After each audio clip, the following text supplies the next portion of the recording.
اتل ما اوحی الیک من الکتاب واقم الصلاة ان الصلاة تنہی عن الفحشاء والمنکر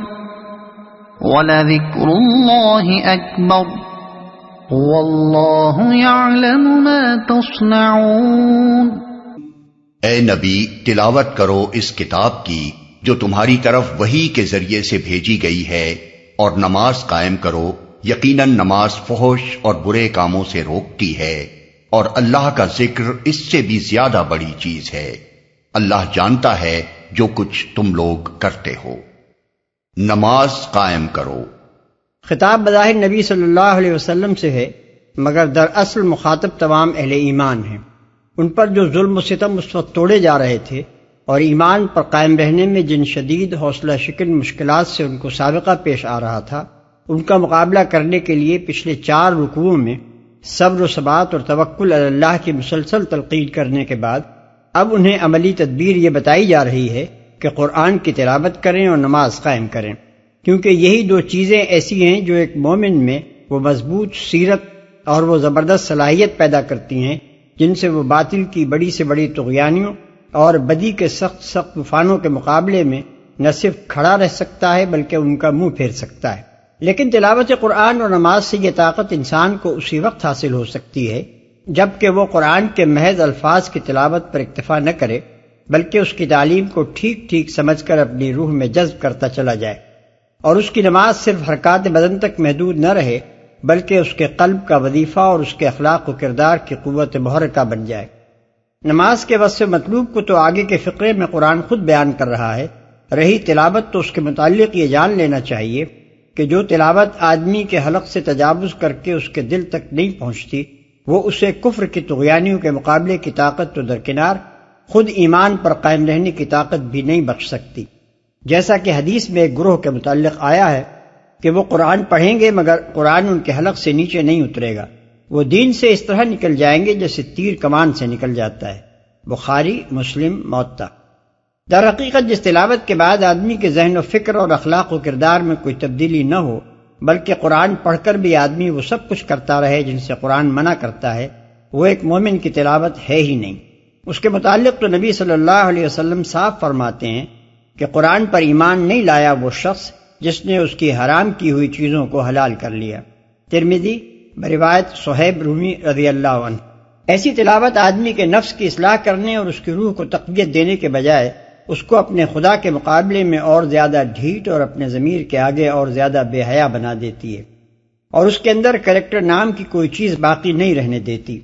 کیونکہ جو شخص قرآن کو خدا کی کتاب مانے اور اسے پڑھ کر یہ معلوم بھی کرتا رہے کہ اس کے خدا نے اسے کیا ہدایات دی ہیں اور پھر اس کی ہدایات کی خلاف ورزی کرتا چلا جائے، اس کا معاملہ تو اس مجرم کا سا ہے جو قانون سے ناواقفیت کی بنا پر نہیں بلکہ قانون سے خوب واقف ہونے کے بعد جرم کا ارتکاب کرتا ہے۔ اس پوزیشن کو سرکار رسالت مآب صلی اللہ علیہ وسلم نے ایک مختصر سے فقرے میں بہترین طریقے پر یوں واضح فرمایا ہے کہ قرآن حجت ہے تیرے حق میں یا تیرے خلاف۔ مسلم۔ یعنی اگر تو قرآن کی ٹھیک ٹھیک پیروی کرتا ہے تو وہ تیرے حق میں حجت ہے، دنیا سے آخرت تک جہاں بھی تجھ سے باز پرس ہو تو اپنی صفائی میں قرآن کو پیش کر سکتا ہے کہ میں نے جو کچھ کیا ہے اس کتاب کے مطابق کیا ہے۔ اگر تیرا عمل واقعی اس کے مطابق ہوا تو نہ دنیا میں کوئی قاضی اسلام تجھے سزا دے سکے گا اور نہ آخرت میں داور محشر ہی کے ہاں اس پر تیری پکڑ ہوگی۔ لیکن اگر یہ کتاب تجھے پہنچ چکی ہو اور تو نے اسے پڑھ کر یہ معلوم کر لیا ہو کہ تیرا رب تجھ سے کیا چاہتا ہے، کس چیز کا تجھے حکم دیتا ہے اور کس چیز سے تجھے منع کرتا ہے، اور پھر تو اس کے خلاف رویہ اختیار کرے، تو یہ کتاب تیرے خلاف حجت ہے، یہ تیرے خدا کی عدالت میں تیرے خلاف فوجداری کا مقدمہ اور زیادہ مضبوط کر دے گی۔ اس کے بعد ناواقفیت کا عذر پیش کر کے بچ جانا یا ہلکی سزا پانا تیرے لیے ممکن نہ رہے گا۔ برے کاموں سے روکتی ہے۔ یہ نماز کے بہت سے اوصاف میں سے ایک اہم وصف ہے جسے موقع و محل کی مناسبت سے یہاں نمایاں کر کے پیش کیا گیا ہے۔ مکے کے اس ماحول میں جن شدید مزاحمتوں سے مسلمانوں کو سابقہ درپیش تھا، ان کا مقابلہ کرنے کے لیے انہیں مادی طاقت سے بڑھ کر اخلاقی طاقت درکار تھی۔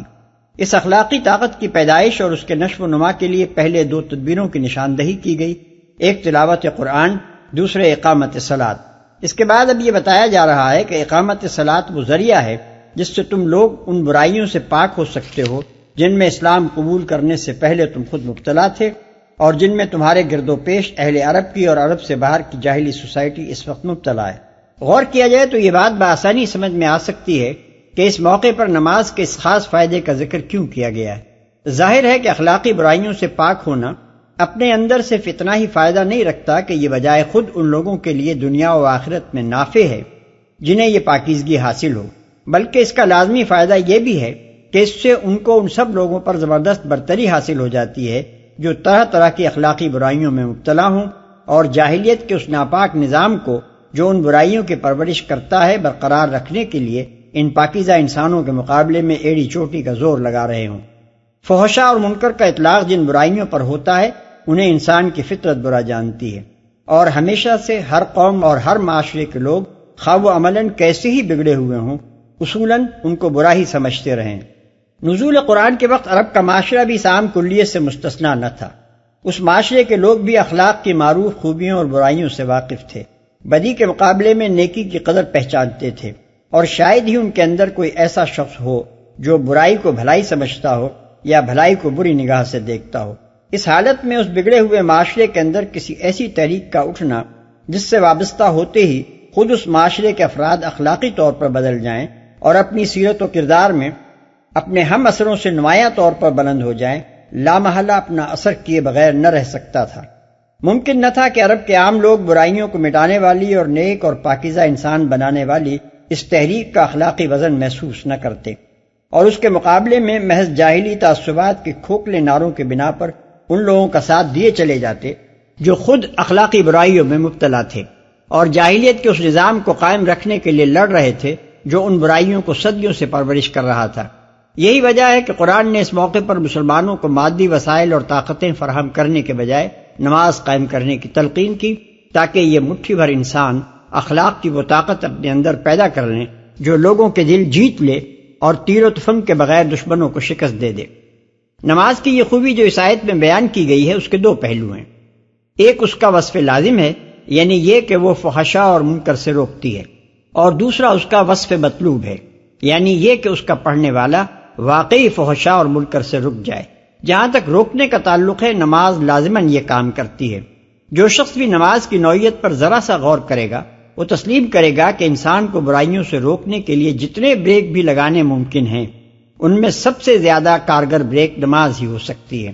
آخر اس سے بڑھ کر مؤثر اور مانع اور کیا ہو سکتا ہے کہ آدمی کو ہر روز دن میں 5 وقت خدا کی یاد کے لیے بلایا جائے اور اس کے ذہن میں یہ بات تازہ کی جائے کہ تو اس دنیا میں آزاد و خود مختار نہیں ہے بلکہ ایک خدا کا بندہ ہے، اور تیرا خدا وہ ہے جو تیرے کھلے اور چھپے تمام اعمال سے حتیٰ کہ تیرے دل کے ارادوں اور نیتوں تک سے واقف ہے، اور ایک وقت ضرور ایسا آنا ہے جب تجھے اس خدا کے سامنے پیش ہو کر اپنے اعمال کی جواب دہی کرنی ہوگی۔ پھر اس یاد دہانی پر بھی اکتفا نہ کی جائے بلکہ آدمی کو عملاً ہر نماز کے وقت اس بات کی مشق کرائی جاتی رہے کہ وہ چھپ کر بھی اپنے خدا کے کسی حکم کی خلاف ورزی نہ کرے۔ نماز کے لیے اٹھنے کے وقت سے لے کر نماز ختم کرنے تک مسلسل آدمی کو وہ کام کرنے پڑتے ہیں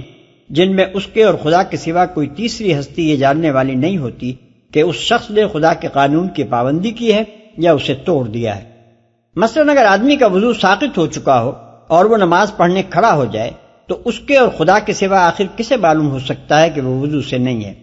اگر آدمی نماز کی نیت ہی نہ کرے اور بظاہر رکوع و سجود اور قیام و قعود کرتے ہوئے اذکار نماز پڑھنے کے بجائے خاموشی کے ساتھ غزلیں پڑھتا رہے تو اس کے اور خدا کے سوا کس پر یہ راز فاش ہو سکتا ہے کہ اس نے دراصل نماز نہیں پڑھی ہے؟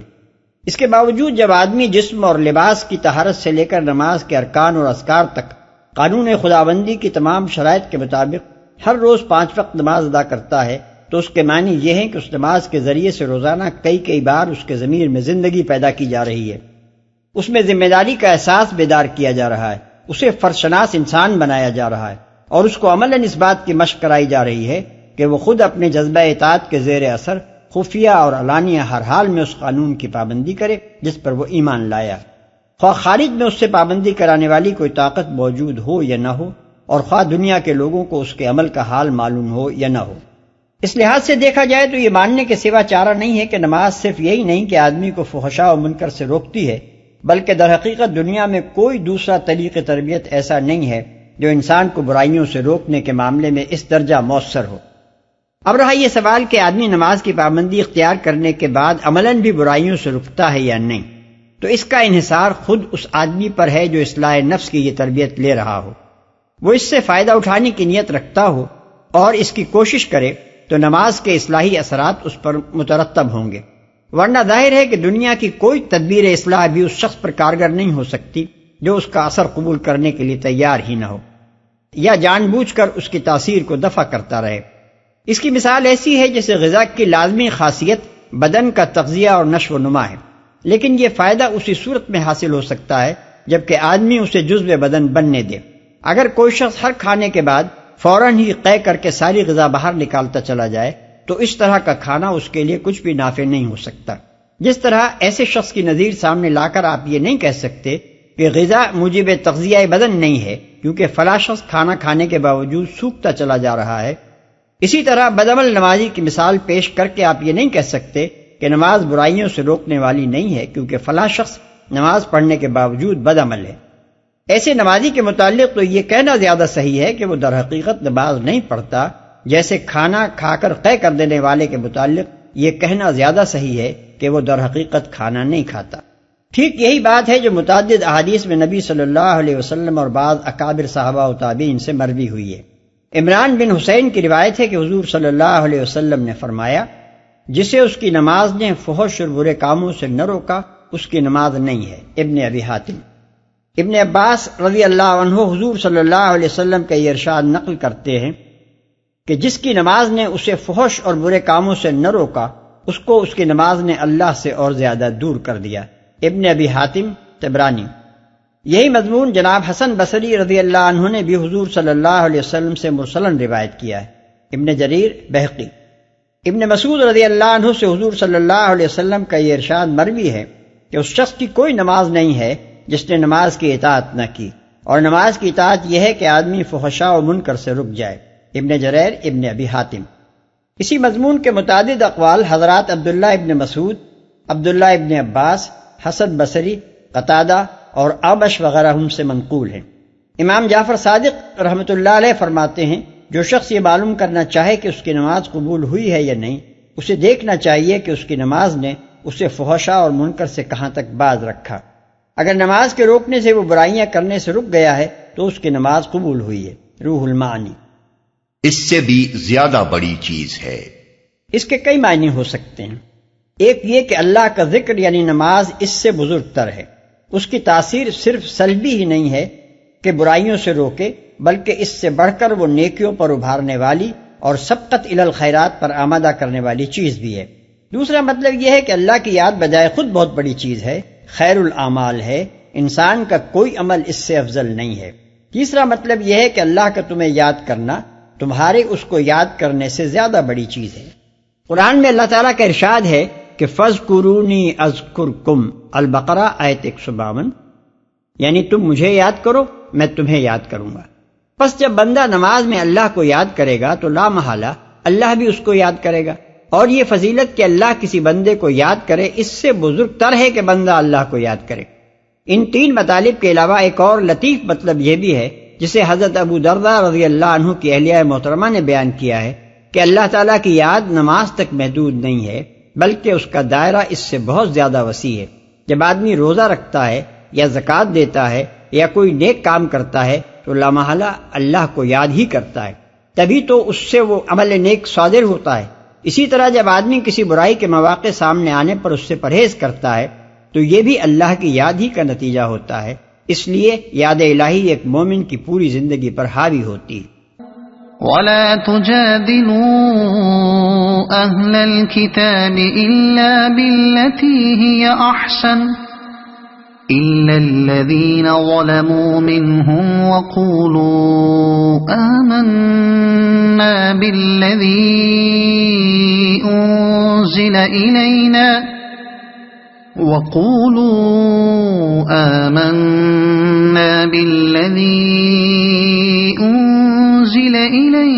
وَأُنزِلَ أنزل إليكم وإلهنا وإلهكم واحد ونحن له مسلمون۔ اور اہل کتاب سے بحث نہ کرو مگر عمدہ طریقے سے، سوائے ان لوگوں کے جو ان میں سے ظالم ہوں، اور ان سے کہو ہم ایمان لائے ہیں اس چیز پر بھی جو ہماری طرف بھیجی گئی ہے اور اس چیز پر بھی جو تمہاری طرف بھیجی گئی تھی، ہمارا خدا اور تمہارا خدا ایک ہی ہے اور ہم اسی کے مسلم فرما بردار ہیں۔ اہل کتاب۔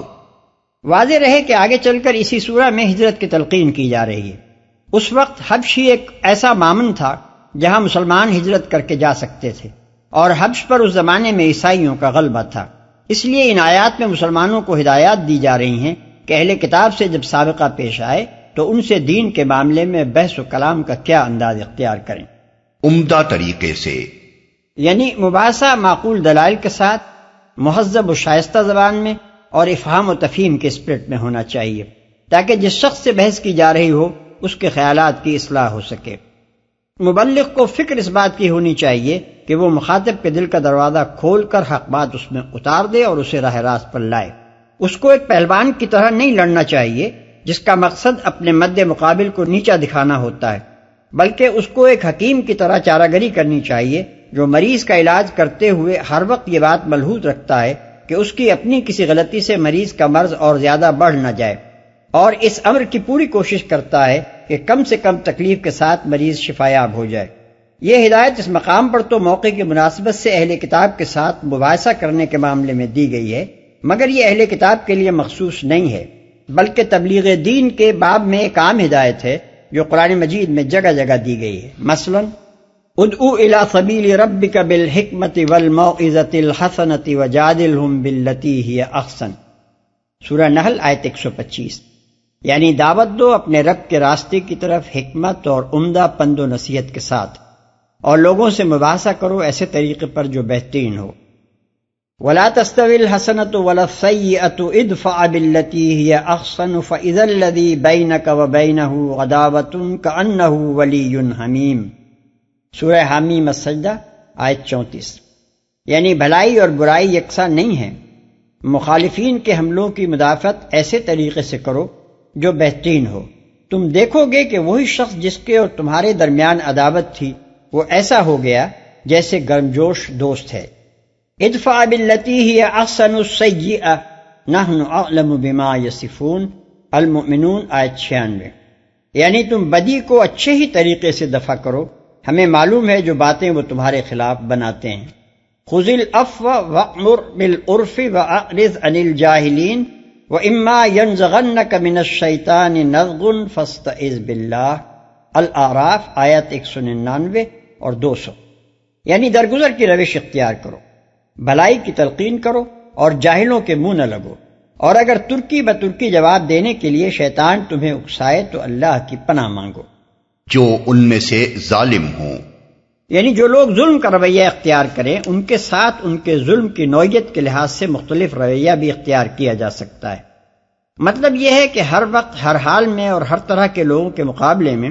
نرم و شیریں ہی نہ بنے رہنا چاہیے کہ دنیا دائی حق کی شرافت کو کمزوری اور مسکنت سمجھ بیٹھے۔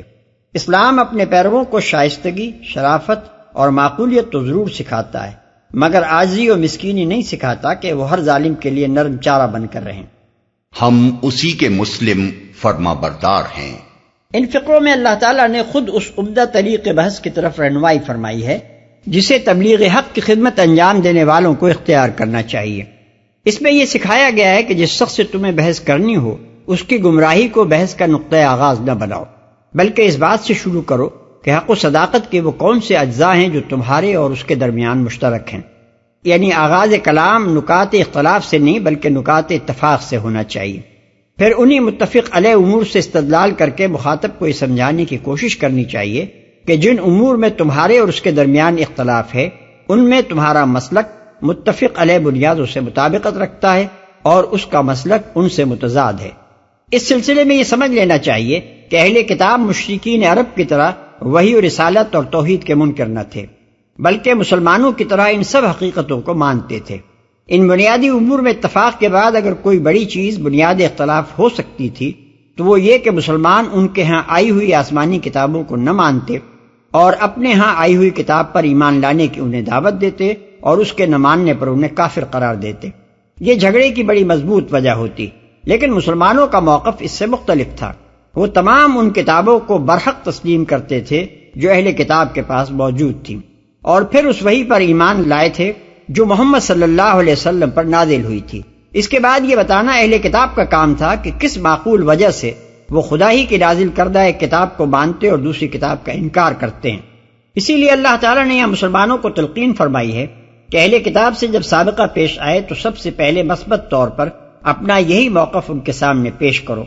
ان سے کہو کہ جس خدا کو تم مانتے ہو اسی کو ہم مانتے ہیں اور ہم اس کے فرما بردار ہیں۔ اس کی طرف سے جو احکام و ہدایات اور تعلیمات بھی آئی ہیں ان سب کے آگے ہمارا سر تسلیم خم ہے، خواہ وہ تمہارے ہاں آئی ہوں یا ہمارے ہاں۔ ہم تو حکم کے بندے ہیں، ملک اور قوم اور نسل کے بندے نہیں ہیں کہ ایک جگہ خدا کا حکم آئے تو ہم مانیں اور اسی خدا کا حکم دوسری جگہ آئے تو ہم اس کو نہ مانیں۔ قرآن مجید میں یہ بات جگہ جگہ دہرائی گئی ہے، اور خصوصاً اہل کتاب سے جہاں سابقہ پیش آیا ہے وہاں تو اسے زور دے کر بیان کیا گیا ہے۔ مثال کے طور پر سورہ بقرہ آیات 4، 136، 177، 285، آل عمران آیت 84، النساء آیت 136، 150 تا 152، 162 تا 164، الشورى 13۔ وَكَذَلِكَ أَنزَلْنَا إِلَيْكَ الْكِتَابَ فَالَّذِينَ آتَيْنَاهُمُ الْكِتَابَ يُؤْمِنُونَ بِهِ وَمِنْ هَؤُلَاءِ مَنْ يُؤْمِنُ بِهِ وَمَا يَجْحَدُ بِآيَاتِنَا إِلَّا الْكَافِرُونَ۔ اے نبی، ہم نے اسی طرح تمہاری طرف کتاب نازل کی ہے، اس لیے وہ لوگ جن کو ہم نے پہلے کتاب دی تھی وہ اس پر ایمان لاتے ہیں، اور ان لوگوں میں سے بھی بہت سے اس پر ایمان لا رہے ہیں، اور ہماری آیات کا انکار صرف کافر ہی کرتے ہیں۔ تمہاری طرف کتاب نازل کی ہے۔ اس کے دو مطلب ہو سکتے ہیں، ایک یہ کہ جس طرح پہلے انبیاء پر ہم نے کتابیں نازل کی تھی اسی طرح اب یہ کتاب تم پر نازل کی ہے۔ دوسرا یہ کہ ہم نے اسی تعلیم کے ساتھ یہ کتاب نازل کی ہے کہ ہماری پچھلی کتابوں کا انکار کر کے نہیں بلکہ ان سب کا اقرار کرتے ہوئے اسے مانا جائے۔ وہ اس پر ایمان لاتے ہیں۔ سیاق و سباق خود بتا رہا ہے کہ اس سے مراد تمام اہل کتاب نہیں ہیں بلکہ وہ اہل کتاب ہیں جن کو کتب الہیہ کا صحیح علم و فہم نصیب ہوا تھا، جو چار پائے برو کتاب چند کے مصداق محض کتاب بردار قسم کے اہل کتاب نہیں تھے بلکہ حقیقی معنی میں اہل کتاب تھے۔ ان کے سامنے جب اللہ تعالیٰ کی طرف سے اس کی پچھلی کتابوں کی تصدیق کرتی ہوئی یہ آخری کتاب آئی تو انہوں نے کسی ضد اور ہٹ دھرمی اور تعصب سے کام نہ لیا اور اسے بھی ویسے ہی اخلاص کے ساتھ تسلیم کر لیا جس طرح پچھلی کتابوں کو تسلیم کرتے تھے۔ اس پر ایمان لا رہے ہیں۔ ان لوگوں کا اشارہ اہل عرب کی طرف ہے، مطلب یہ ہے کہ حق پسند لوگ ہر جگہ اس پر ایمان لا رہے ہیں، خواہ وہ اہل کتاب میں سے ہوں یا غیر اہل کتاب میں سے۔ انکار صرف کافر ہی کرتے ہیں۔ یہاں کافر سے مراد وہ لوگ ہیں جو اپنے تعصبات کو چھوڑ کر حق بات ماننے کے لیے تیار نہیں ہیں، یا وہ جو اپنی خواہشات نفس اور اپنی بے لگام آزادیوں پر پابندیاں قبول کرنے سے جی چراتے ہیں اور اس بنا پر حق کا انکار کرتے ہیں۔ وَمَا كُنْتَ تَتْلُو مِن قَبْلِهِ مِن كِتَابٍ وَلَا تَخُطُّهُ بِيَمِينِكَ إِذًا لَأَرْتَابَ الْمُبْطِلُونَ۔ اے نبی، تم اس سے پہلے کوئی کتاب نہیں پڑھتے تھے اور نہ اپنے ہاتھ سے لکھتے تھے، اگر ایسا ہوتا تو باطل پرست لوگ شک میں پڑ سکتے تھے۔ یہ نبی صلی اللہ علیہ وسلم کی نبوت کے ثبوت میں وہی استدلال ہے جو اس سے پہلے سورہ یونس اور سورہ قصص میں گزر چکا ہے۔ اس آیت میں استدلال کی بنیاد یہ ہے کہ نبی صلی اللہ علیہ وسلم ان پڑھ تھے۔ آپ کے اہل وطن اور رشتہ و برادری کے لوگ جن کے درمیان روز پیدائش سے سن کہولت کو پہنچنے تک آپ کی ساری زندگی بسر ہوئی تھی،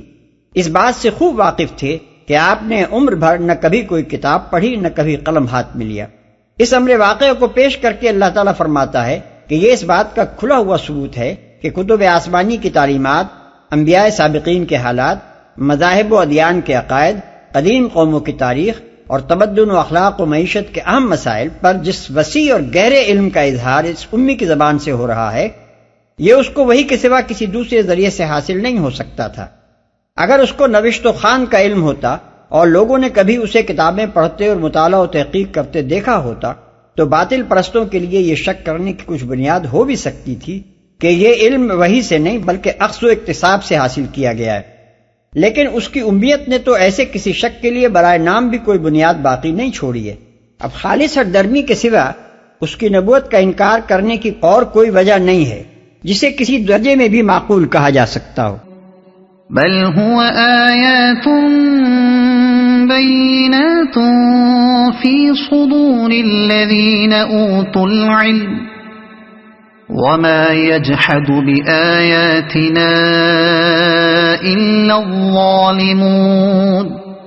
دراصل یہ روشن نشانیاں ہیں ان لوگوں کے دلوں میں جنہیں علم بخشا گیا ہے، اور ہماری آیات کا انکار نہیں کرتے مگر وہ جو ظالم ہیں، جنہیں علم بخشا گیا ہے۔ یعنی ایک امی کا قرآن جیسی کتاب پیش کرنا اور یکایک ان غیر معمولی کمالات کا مظاہرہ کرنا جن کے لیے کسی سابقہ تیاری کے آثار کبھی کسی کے مشاہدے میں نہیں آئے، یہی دانش و بینش رکھنے والوں کی نگاہ میں اس کی پیغمبری پر دلالت کرنے والی روشن ترین نشانیاں ہیں۔ دنیا کی تاریخی ہستیوں میں سے جس کے حالات کا بھی جائزہ لیا جائے، آدمی اس کے اپنے ماحول میں ان اسباب کا پتہ چلا سکتا ہے جو اس کی شخصیت بنانے اور اس سے ظاہر ہونے والے کمالات کے لیے اس کو تیار کرنے میں کار فرما تھے۔ اس کے ماحول اور اس کی شخصیت کے اجزاء ترکیبی میں کھلی مناسبت پائی جاتی ہے، لیکن محمد صلی اللہ علیہ وسلم کی شخصیت جن حیرت انگیز کمالات کی مظہر تھی، ان کا کوئی ماخذ آپ کے ماحول میں تلاش نہیں کیا جا سکتا۔ یہاں نہ اس وقت کے عربی معاشرے میں اور نہ گرد و پیش کے جن ممالک سے عرب کے تعلقات تھے ان کے معاشرے میں، کہیں دور دراز سے بھی وہ عناصر ڈھونڈ کر نہیں نکالے جا سکتے جو محمد صلی اللہ علیہ وسلم کی شخصیت کے اجزاء ترکیبی سے کوئی مناسبت رکھتے ہوں۔ یہی حقیقت ہے جس کی بنا پر یہاں فرمایا گیا ہے کہ محمد صلی اللہ علیہ وسلم کی ذات ایک نشانی نہیں بلکہ بہت سی روشن نشانیوں کا مجموعہ ہے۔ جاہل آدمی کو اس میں کوئی نشانی نظر نہ آتی ہو تو نہ آئے، مگر جو لوگ علم رکھنے والے ہیں وہ ان نشانیوں کو دیکھ کر اپنے دلوں میں قائل ہو گئے ہیں کہ یہ شان ایک پیغمبر ہی کی ہو سکتی ہے۔ وَقَالُوا لَوْلَا أُنزِلَ عَلَيْهِ آيَاتٌ مِّن رَّبِّهِ قُلْ إِنَّمَا الْآيَاتُ عِندَ اللَّهِ وَإِنَّمَا أَنَا نَذِيرٌ مُبِينٌ۔ یہ لوگ کہتے ہیں کہ کیوں نہ اتاری گئیں اس شخص پر نشانیاں اس کے رب کی طرف سے؟ کہو نشانیاں تو اللہ کے پاس ہیں اور میں صرف خبردار کرنے والا ہوں کھول کھول کر۔ نشانیاں یعنی معجزات جنہیں دیکھ کر یقین آئے کہ واقعی محمد صلی اللہ علیہ وسلم اللہ کے نبی ہیں۔ اولم یکفہم اننا انزلنا علیک الکتاب یتلی علیہم ان فی ذلک لرحمتا وذکرا لقوم یؤمنون۔ اور کیا ان لوگوں کے لیے یہ نشانی کافی نہیں ہے کہ ہم نے تم پر کتاب نازل کی جو انہیں پڑھ کر سنائی جاتی ہے؟ در حقیقت اس میں رحمت ہے اور نصیحت ان لوگوں کے لیے جو ایمان لاتے ہیں، جو انہیں پڑھ کر سنائی جاتی ہے۔ یعنی امی ہونے کے باوجود تم پر قرآن جیسی کتاب کا نازل ہونا کیا یہ بجائے خود اتنا بڑا معجزہ نہیں ہے کہ تمہاری رسالت پر یقین لانے کے لیے یہ کافی ہو؟ اس کے بعد بھی کسی اور معجزے کی ضرورت باقی رہ جاتی ہے؟ دوسرے معجزے تو جنہوں نے دیکھے ان کے لیے وہ معجزے تھے، مگر یہ معجزات تو ہر وقت تمہارے سامنے ہے، تمہیں آئے دن پڑھ کر سنایا جاتا ہے، تم ہر وقت اسے دیکھ سکتے ہو۔ قرآن مجید کے اس بیان و استدلال کے بعد ان لوگوں کی جسارت حیرت انگیز ہے جو نبی صلی اللہ علیہ وسلم کو خواندہ ثابت کرنے کی کوشش کرتے ہیں، حالانکہ یہاں قرآن صاف الفاظ میں حضور صلی اللہ علیہ وسلم کے ناخواندہ ہونے کو آپ کی نبوت کے حق میں ایک طاقتور ثبوت کے طور پر پیش کر رہا ہے۔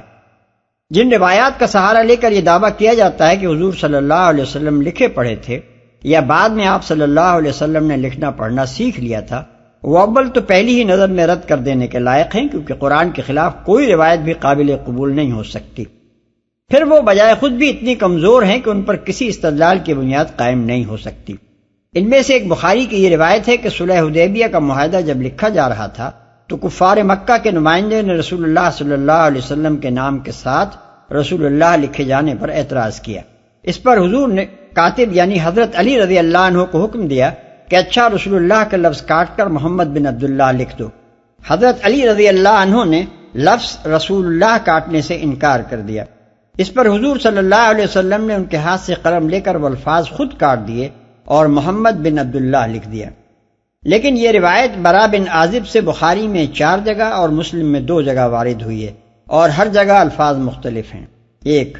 بخاری کتاب الصلح میں ایک روایت کے الفاظ یہ ہیں: حضور صلی اللہ علیہ وسلم نے حضرت علی رضی اللہ عنہ سے فرمایا یہ الفاظ کاٹ دو۔ انہوں نے عرض کیا میں تو نہیں کاٹ سکتا۔ آخرکار حضور صلی اللہ علیہ وسلم نے اپنے ہاتھ سے انہیں کاٹ دیا۔ 2 اسی کتاب میں دوسری روایت کے الفاظ یہ ہیں: پھر علی رضی اللہ عنہ سے کہا رسول اللہ کاٹ دو۔ انہوں نے کہا خدا کی قسم میں آپ کا نام کبھی نہ کاٹوں گا۔ آخر حضور صلی اللہ علیہ وسلم نے تحریر لے کر لکھا یہ وہ معاہدہ ہے جو محمد بن عبداللہ نے طے کیا۔ 3 تیسری روایت انہی برا بن عازب سے بخاری کتاب الجزیہ میں یہ ہے کہ حضور صلی اللہ علیہ وسلم خود نہ لکھ سکتے تھے۔ آپ نے حضرت علی رضی اللہ عنہ سے کہا رسول اللہ کاٹ دو۔ انہوں نے عرض کیا خدا کی قسم میں یہ الفاظ ہرگز نہ کاٹوں گا۔ اس پر حضور صلی اللہ علیہ وسلم نے فرمایا مجھے وہ جگہ بتاؤ جہاں یہ الفاظ لکھے ہیں۔ انہوں نے آپ کو جگہ بتائی اور آپ نے اپنے ہاتھ سے وہ الفاظ کاٹ دیے۔ چوتھی روایت بخاری کتاب المغازی میں یہ ہے: